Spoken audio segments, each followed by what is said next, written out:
देखो fourth property में क्या है, if A is an orthogonal matrix then A transpose is also orthogonal matrix such that, अच्छा इसमें एक एक्स्ट्रा पॉइंट जोड़ दिया गया है, सच डैट यहाँ क्या बोल रहा है कि अगर ए ऑर्थोगोनल मैट्रिक्स है तो ए ट्रांसपोज भी ऑर्थोगोनल होगा, ठीक है। और क्या बोल रहा है, ए ट्रांसपोज किसके इक्वल होगा, ए इनवर्स के, and A transpose is equal to A inverse, and A inverse का transpose is equal to A. मतलब क्या है कि A transpose is equal to A inverse, और ये ट्रांसपोज और इनवर्स को हम आपस में क्या कर सकते हैं, चेंज कर सकते हैं। तो ए ट्रांसपोज का इनवर्स इज इक्वल टू ए, ठीक है। तो ये तो अभी मैंने बता दिया। अब उसके बाद क्या बोला जा रहा है, इसमें एक्स्ट्रा पॉइंट क्या है कि अगर हमारे पास ए एक ऑर्थोगोनल मैट्रिक्स है तो ए ट्रांसपोज भी ऑर्थोगोनल होगा, ए अगर ऑर्थोगोनल है तो। और फिर ये तो मैं कई बार 2-3 बार बोल चुका हूँ, फिर एक बार बोल रहा हूँ, ए ऑर्थोगोनल है तो ए ट्रांसपोज ऑर्थोगोनल होगा, यहाँ पे एक नया पॉइंट मिला। उसके बाद क्या होगा कि ए ऑर्थोगोनल है तो ए का जो ट्रांसपोज होगा वो ए इनवर्स के इक्वल होगा, और ए इनवर्स का जो ट्रांसपोज होगा वो ए के इक्वल होगा, ठीक है।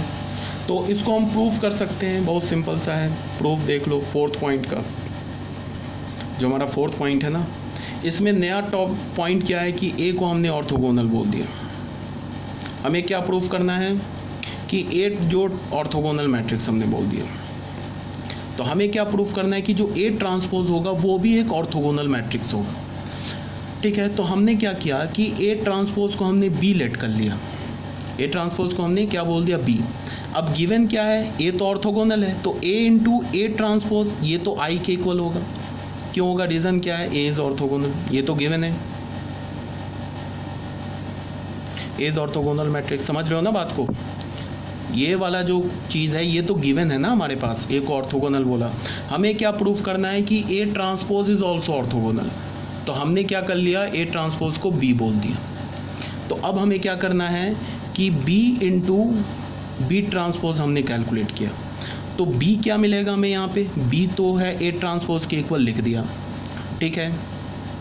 अब बी ए ट्रांसपोज के इक्वल हो गया तो बी ट्रांसपोज किसके इक्वल होगा, यहाँ से तुम दोनों साइड ट्रांसपोज ले लो, तो ये क्या हो जाएगा, ए ट्रांसपोज का transpose is equal to B transpose, तो डबल ट्रांसपोज तो ए हो जाएगा, तो बी ट्रांसपोज किसके इक्वल हो जाएगा, ए के, और ए ट्रांसपोज इंटू ए किसके इक्वल है, आई के। क्यों है, बिकॉज ए ऑर्थोगोनल है तो ए इंटू ए ट्रांसपोज भी आई होगा, और ए ट्रांसपोज इंटू ए भी आई ही होगा।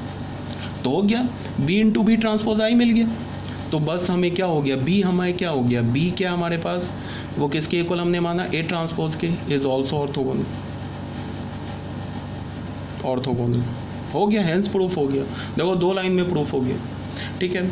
दूसरी बात क्या है कि मैंने अभी क्या बोला तुम्हें कि बी इंटू बी ट्रांसपोज अगर आई के इक्वल है तो यहाँ से एंड बी का जो डिटर्मिनेंट होगा वो 0 के इक्वल नहीं होगा। मतलब क्या है कि जो बी होगा वो हमारा एक नॉन सिंगुलर मैट्रिक्स होगा। क्यों होगा, बिकॉज ए ऑर्थोगोनल है, ए ऑर्थोगोनल है तो ए क्या होगा, नॉन सिंगुलर मैट्रिक्स होगा।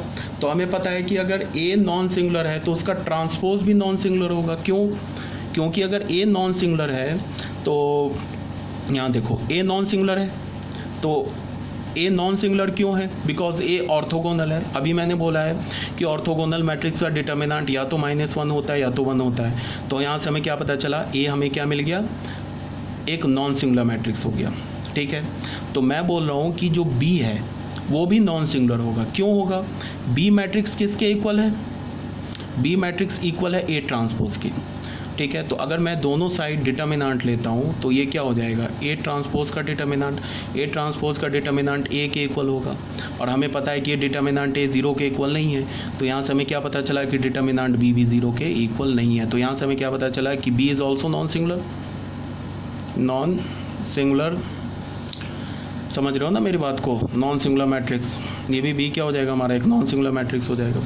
तो मैं एक्स्ट्रा में क्या बता रहा हूँ कि ये तो हमने प्रूफ कर दिया कि ए ट्रांसपोज भी ऑर्थोगोनल होगा। ए ट्रांसपोज को हमने बी बोल दिया और हमने प्रूफ कर दिया कि ए ट्रांसपोज भी ऑर्थोगोनल होगा। अब मैं एक्स्ट्रा में तुम्हें पॉइंट क्या बता रहा हूँ कि बी इंटू बी ट्रांसपोज आई के इक्वल है, और हमें पता है कि बी का डिटर्मिनेंट 0 के इक्वल नहीं है, यहाँ भी हमने प्रूफ किया। तो यहाँ से हमें क्या पता चला कि बी ट्रांसपोज इंटू बी ये भी आई होगा, और B का इन्वर्स ये B ट्रांसपोज होगा, एंड B ट्रांसपोज का इन्वर्स किसके इक्वल होगा? B के इक्वल होगा। अब B मैट्रिक्स क्या है? A ट्रांसपोज के इक्वल है ना? B मैट्रिक्स A ट्रांसपोज, तो तुम B की जगह A ट्रांसपोज लिख सकते हो और उसका यहाँ इन्वर्स लिख सकते हो। और B ट्रांसपोज किसके इक्वल होगा? इसमें तुम डबल ट्रांसपोज ले लो, फिर से ट्रांसपोज ले लो, तो A के इक्वल होगा। ये फिर सेम रिजल्ट आ गया। एंड B ट्रांसपोज किसके इक्वल होगा? यहाँ तुम फिर दोनों साइड ट्रांसपोज ले लो, तो B ट्रांसपोज A के इक्वल होगा। और यहाँ से क्या होगा? ये A इन्वर्स हो जाएगा। B किसके इक्वल है? ट्रांसपोज के। तो ये तो दोनों फिर वही सेम रिजल्ट आ गया। ठीक है, ये मैंने तुम्हें एक्स्ट्रा में बताया। ठीक है, नट सेल में अभी मैं क्या बोल रहा हूँ फिर से एक बार रिपीट कर देता हूँ। If A into A transpose is equal to I given है, तो ये किसका कंडीशन है? ऑर्थोगोनल का कंडीशन है।